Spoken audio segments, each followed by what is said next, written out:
Back here at day 2 of Senior Bowl practice, Andrew Mason, Cecil Lammey here, just wrapping things up for the first practice of the day. And we'll get to tight ends, but there's a linebacker who caught your eye. And of course, linebacker kind of in the spotlight for the Broncos. Right. They just dismissed inside linebackers coach Greg Minuski earlier this week. And I think he was kind of scapegoated for some issues at the position, but clearly this is a spot the Broncos may target both in free agency and draft. Yes, just like at the Shrine Bowl where we're looking at inside linebacker help, we find it here at the Senior Bowl. Cody Lindenberg, the linebacker from Minnesota, had a pick 6 today. We'll just assume it would have been for 6. It feels better if you can say pick 6. I thought it had a good chance of going all the way myself, Yes, so I'll it call did. it that. Yes, it did. Now, quarterback play here in Mobile is not great, but Lindenberg out there filling the hole consistently as a run defender. But that play in coverage was impressive. Now, there was a play in coverage later on against a running back, one-on-one, where the running back had schooled him. I think it was the USC kid. But either way, Lindenberg, for the most part, in team drills, which I weigh heavier than one-on-one drills, looked good in coverage. And also, we know from film, he fills the hole as a linebacker and a run stuffer. Yeah, the interesting thing in those running back, linebacker, one-on-one drills was the linebackers in general did not do well. Now, it's not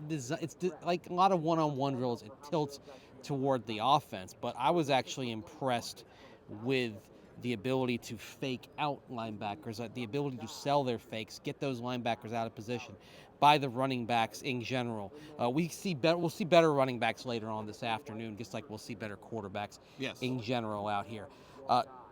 Before we get to tight ends, I mean, we've talked a little about Tez Johnson, Bo Nix's brother, the wide receiver from Oregon. Y'all are familiar with the story, of course. This is once again a day where he is just getting open, and even with relatively substandard quarterback play, boy, good year to not be searching for a quarterback in the draft. Yes.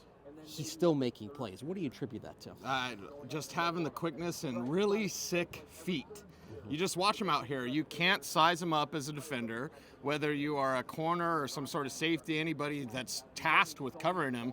You watch his feet, you watch his body language. He doesn't tip off where he's going, and then he gets there in a hurry, faster than you can react. He's always open. We've taken to calling him 7-11, and on 7-on-7, he was always open. So I know he's 156 pounds. Also back here returning punts in Mobile as well.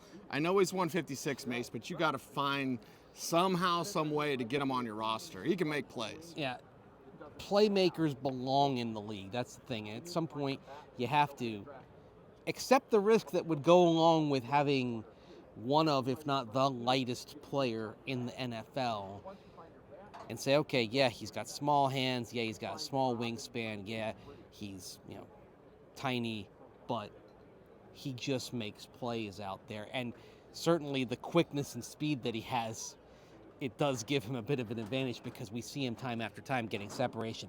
Now back to the tight ends. We actually did see Harold Fanning Jr. Make a play today.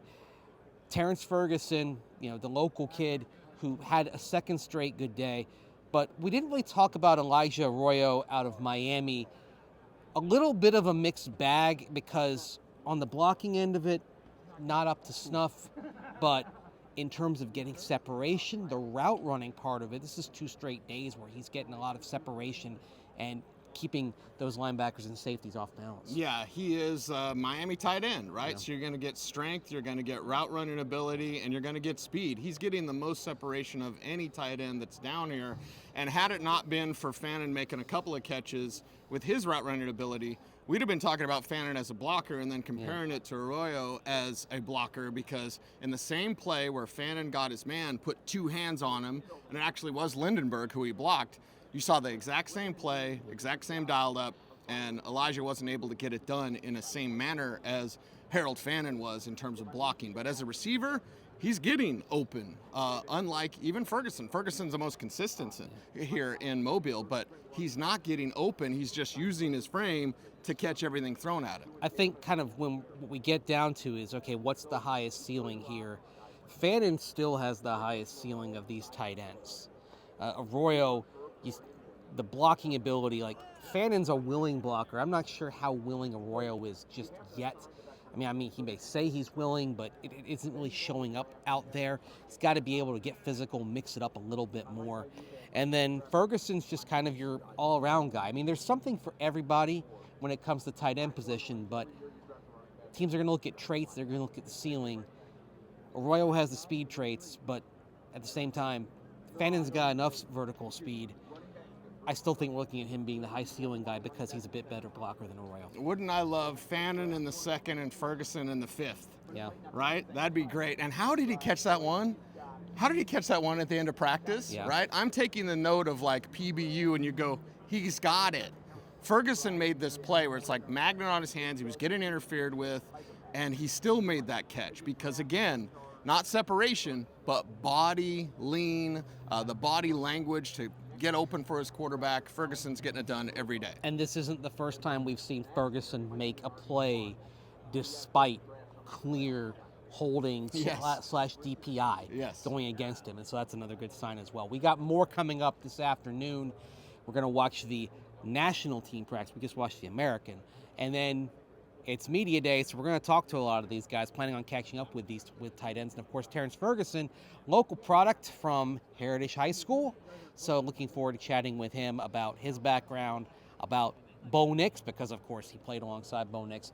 And we'll have plenty to come here from Mobile, not just this week, but even some content that we'll have beyond this week as well. For Cease, I'm Mace. We'll see you later on this afternoon. Of course, we'll see you tonight as well for Orange and Blue Today, which will probably run about 5:15 or so Mountain Time based on getting stuff from the media day. So we're going to be a little bit delayed, but we'll be there with you for OBT tonight. For Cease, I'm Mace. Take care. Thanks for watching.